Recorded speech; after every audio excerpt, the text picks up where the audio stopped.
Good morning, everybody. I'm Dr. Vikas Khannaji. I'm from the same department, from the Department of Ophthalmology, SGPGI, Lucknow. I'm just continuing from where the madam has left. I would be taking 4 cases that would be just considering that the neurovascular part of the neuroophthalmology. So case number 9 is a patient, 55-year-old man, presented with bleeding from nose off and on for last 3 months. 1 month back, he had a massive bleeding from nose, which was controlled by, obviously, packing by a local ENT doctor.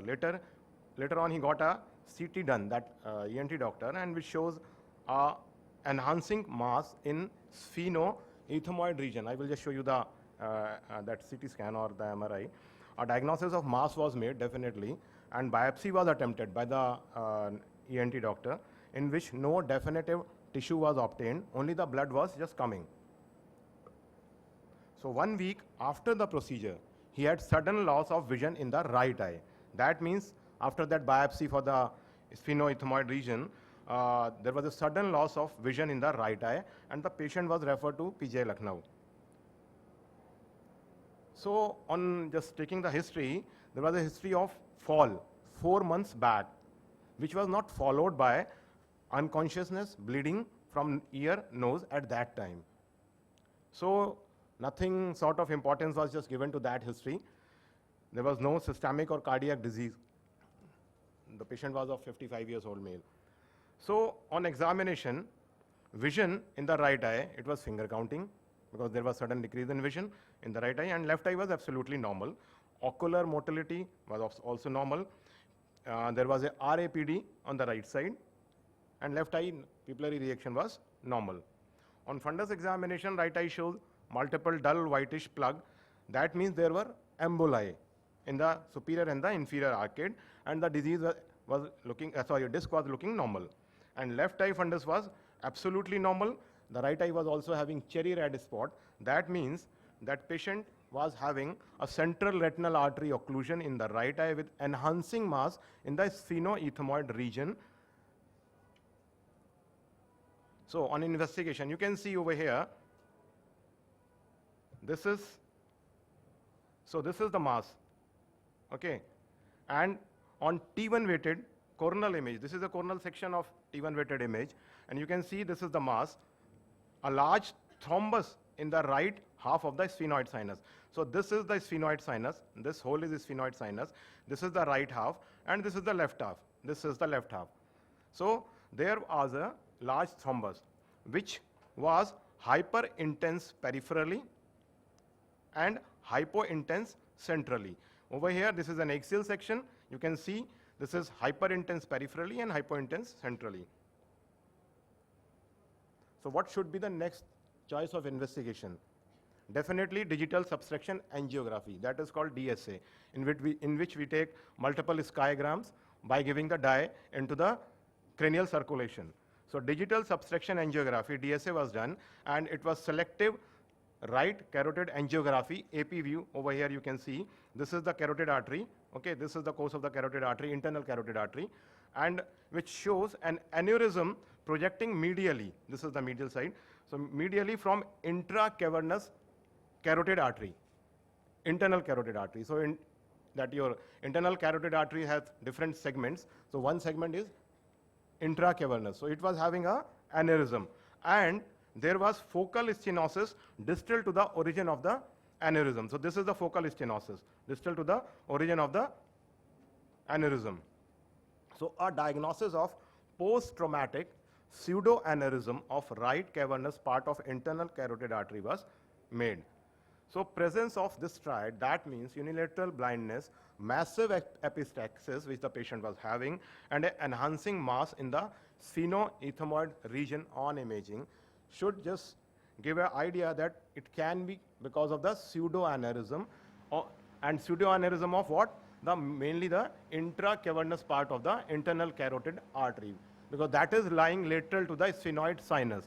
And when the pseudoaneurysm is there, the blood leaks into the surrounding space, and that your sphenoid sinus is the space that is adjacent to that part of the internal carotid artery. So after trauma, alert should be there to the surgeon for the presence of post-traumatic pseudoaneurysm. So visual loss in these cases may be because of immediate traumatic optic neuropathy, delayed gradual enlargement of aneurysm with compression of optic nerve or ophthalmic artery, and emboli from thrombosed aneurysm to central retinal artery or posterior ciliary artery. So our case was emboli from the pseudoaneurysm, that was just emboli going into the central retinal artery. So case 2, that means case 10, a 10-year-old boy presented to neuroophthalmology clinic with complaint of drooping of left eye, ptosis left eye for 1 week. Past history, he had been treated for pyogenic meningitis 1 month back, and he recovered completely from that neurological disorder on systemic antibiotics. At that time, contrast CT scan was reported normal. The patient was having a contrast CT scan. So when we examined, the right eye was normal, visual acuity 6/6. The left eye was having 6/12 with no improvement with pinhole. There was a complete ptosis and movement were restricted in all directions. So it was not only third nerve or other nerve, all directions. Pupil was dilated, no reaction to light and near, corneal sensation were absolutely normal, fundus normal, field, there was mild peripheral constriction. The other eye, that means the left eye was absolutely normal. So a clinical diagnosis of left complete ophthalmoplegia, because all the movements were hampered, was made, and MRI cranium was revealed an aneurysm of a certain size 11.7 into 10 into 9.6 millimeter in the left cavernous sinus arising from ICA. And over here, this is the CT angiography, 3D reconstructed CT angiography, which shows a lobulated, you can see over here, a lobulated, multilobulated aneurysm measuring certain size with neck of 49 millimeter, a huge neck of 49 millimeter width, projecting supra-anteriorly from the cavernous sinus, the part of the left ICA, and a small aneurysm on the right ICA also at the petrous apex. So again, this is a digital subtraction angiography, showed a large aneurysm arising from cavernous part of left ICA. This you can see over here, this is the left ICA and this is the cavernous part. So this is an aneurysm and a small aneurysm which is not shown over here in the petrous part of the right ICA. So after the course of systemic antibiotics, which was given for 1 month, detachable platinum coils were placed in the left ICA aneurysm and also in the parent blood vessel, proximal to aneurysm. So this is the parent blood vessel proximal to aneurysm. Why the parent blood vessel was blocked? Because there was post-embolization. You can see over here, this is the site where should the ICA should be there, the left ICA. So it is not seen. That means it is a post-embolization angiogram, digital subtraction angiography. And this is the right ICA. So you can see over here, this is the anterior communicating, this is the middle cerebral artery on the left side. So there was a very good cross circulation on the left side by the right ICA circulation and from the vertebral artery. So that was the reason the left ICA, which should have been over here, that was also embolized with the coils, platinum coils. So on follow-up, vision recovered completely after 1 week. After 1 year, there is a complete improvement of the 6th and 4th nerve, and definitely 3rd nerve was going to take a longer more time. So it was a partial improvement of the 3rd nerve, and still there was no recurrence. So next case, a 3-year-old boy presented with a complaint of inward deviation of left eye for 2 weeks. That means esotropia was there for the left eye. His medical record shows that he had been treated for orbital cellulitis. Again, now orbital cellulitis for in both eyes, secondary to multiple boils on the scalp 2 months back. There were multiple boils on the scalp. He received intravenous ampiclox, amikacin and metronidazole for 2 weeks, followed by a course of oral antibiotics for 1 week, and he recovered completely. Now everything has gone. At that time, a cranium MRI was ordered, and you can see over here, I'm just showing you this is a coronal section and this is the cavernous sinus section, cavernous part section, and you can see over here the contrast, everything was normal at that time. When the patient came to us with the esotropia, so what was the finding? Right eye was absolutely normal, vision was normal. Left eye was having 636 with no improvement in with pinhole. Esotropia was there on the left side, restriction of abduction and on the left side, and rest of the movement they were absolutely normal. Pupil size normal, fundus normal, and on the right side there was mild pallor of the disc because of the orbital cellulitis which was there on the both eye. There might be some optic neuritis could have been had there at the in the right eye also. So there was mild pallor of the disc on the right eye also. A clinical diagnosis of left lateral rectus palsy was made because the eye was esotropic. So on MRI, that demonstrated flow void in the region of the left cavernous sinus larger than the ICA. Flow void are the void of signals because of the flow in the vessels. There are some black areas because the vessel is there and there is no that return of signal for the MRI to just depict with some coding, color coding. So that is called flow void of the vessels. So there was a flow void, as you can see over here. This is the flow void in the left cavernous sinus. This is the left cavernous sinus area, which on contrast shows enhancement. You can see over here, this is the coronal section, this is the axial section. So this is the cavernous sinus area, this is the right ICA and this is the left ICA. So this was an enhancement in the cavernous sinus area. And right ICA also shows a small fusiform aneurysm, which is not clearly seen over here. So definitely a magnetic resonance angiography was done, which revealed a bilateral intracavernous ICA aneurysm. So this is one, bilateral.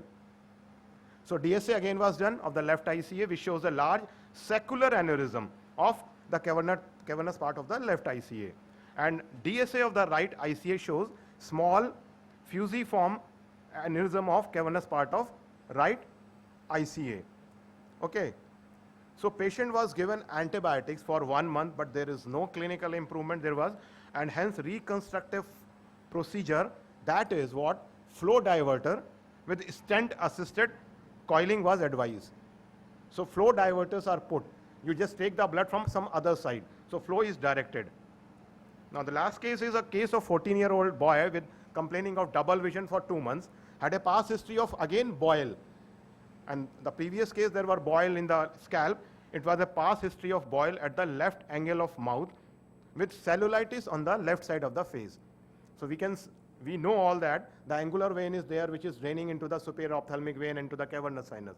So the left side of the face was having orbital cellulitis. So definitely what I'm going to explain by saying this. Vision was normal, ocular motility, abduction restriction in the right, and left eye was normal. Pupil was normal in size and reaction both eyes, normal fundus, rest of the systemic examination was normal. So MRI was done outside. It was reported, what was reported from outside? The radiologist has just reported a cellular mass with contrast enhancement. He just seen over here and he reported a cellular mass with contrast enhancement and extension in the right. This is the right side.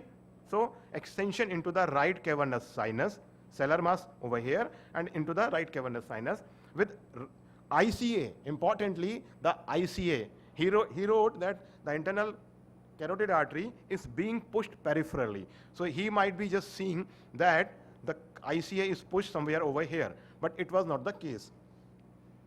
So we got the review of MRI done at our place. So T1 weighted shows sac-like outpouching of cavernous ICA. What they reported it is an outpouching of that your cavernous part of internal carotid artery with indication of, which indicates that there is a turbulence of flow. So post-contrast MRI shows intense enhancement, as you can see over here, suggestive of mycotic aneurysm of right cavernous sinus ICA. So blood culture was negative. Mycotic aneurysm I'm just going to explain with the next slide. So blood culture was negative. Hemogram, there was increased leukocytosis, ESR and CRP, they were raised. So systemic antibiotics were given for 6 weeks. There was no reduction in the size of the aneurysm. So they were given just to control the infection also. Patient underwent parent vessel occlusion. The parent was the ICA. Occlusion of the right ICA because it was there in the right ICA with vascular plug of the petrous and upper cervical part, as there was again good cross flow from the left ICA. So the brain can sustain its circulation from the other ICA. And the vertebral artery, because the ICA and the vertebral artery, they are just giving the circulation to the brain. So post occlusion, there was no flow in the right ICA. On follow-up, the right sixth nerve palsy has improved. So a word about mycotic aneurysm. And what is an aneurysm? It is an abnormal focal arterial dilatation, and they are classified as true and pseudo aneurysm. One of our cases was pseudo aneurysm, in which the blood leaks into the vessel wall. Okay, and in the true aneurysm, whole of the three vessel, that the walls of the, there are three vessel, that walls of the vessel, they all are outpouching. But in pseudo aneurysm, there is a leakage of blood into the vessel, tunica media and in between the tunica adventitia. So pre-existing aneurysm can become secondarily infected, but aneurysmal degeneration of the arterial wall can also be the result of the infection that may be due to bacteremia or septic embolization, as in the case of a mycotic aneurysm. The name mycotic was coined by Osler to describe aneurysm associated with bacterial endocarditis, and these were noted to have appearance of fresh fungal vegetation. That was the reason they were giving a name of mycotic aneurysm.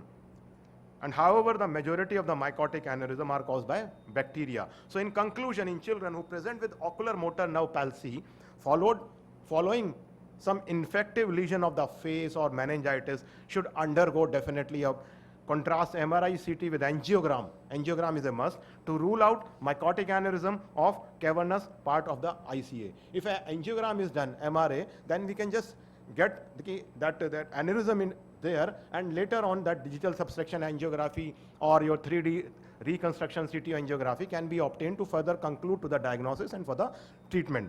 So endovascular treatment should be done after a course of antibiotics, as the cause is the infectious in origin, and in some cases, because of that antibiotics, there can be a reduction in the size of the aneurysm. Our cases had mycotic aneurysm of cavernous part of ICA following cavernous sinus inflammation because of the drainage of the cavernous sinus. It is getting the drainage from the supraophthalmic vein, from the your angular vein. And as the aneurysm has a tendency to rupture, a high index of suspicion definitely is required to make the diagnosis. Thank you. Now there would be a keynote address. Now madam is just going to introduce the keynote speaker.